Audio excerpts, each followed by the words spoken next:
Fue un debate muy interesante y sobre todo se trató los antecedentes, el desarrollo, las consecuencias, ¿verdad?, de la guerra de la Triple Alianza.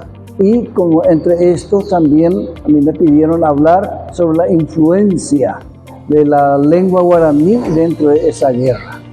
Y comenzando como antecedente, empecé a hablar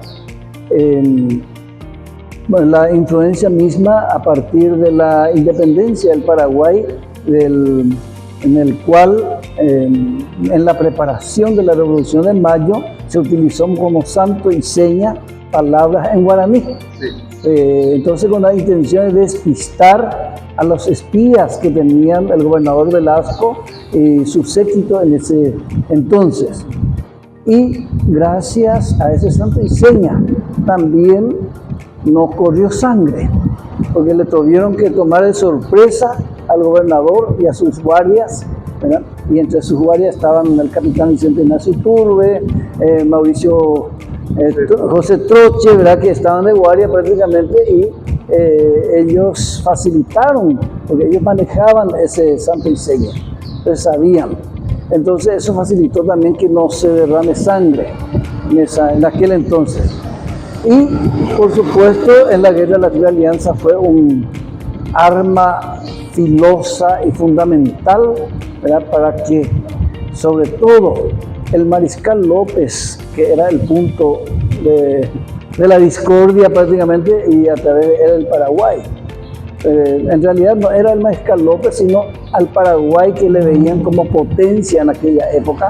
Ellos querían fundir al Paraguay. Y por supuesto el mariscal López, que lideraba en aquel entonces, su vida era el representante genuino del Paraguay y querían fundir a él.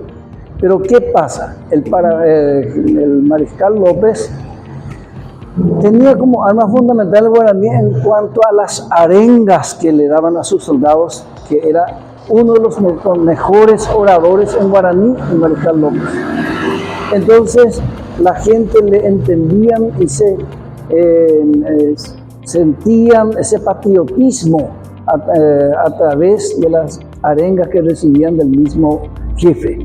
Por eso hasta el último, tanto niños, ancianos y jóvenes, ellos decidieron morir detrás de él, convencidos de lo que era el patriotismo para ellos, ¿verdad?, en ese entonces, y convencidos también que el mariscal estaba luchando por una causa justa frente a países poderosos que le estaban atacando en ese momento. Porque en la historia figura que se utilizó el santo y seña en lengua guaraní, ¿verdad?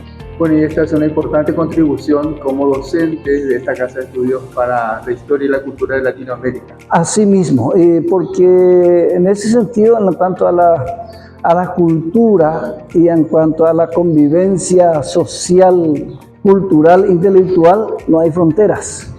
Entonces siempre uno aprende uno de otro, y lo hermoso es poder compartir lo que uno tiene en su país, lo que uno puede recibir de otros países también.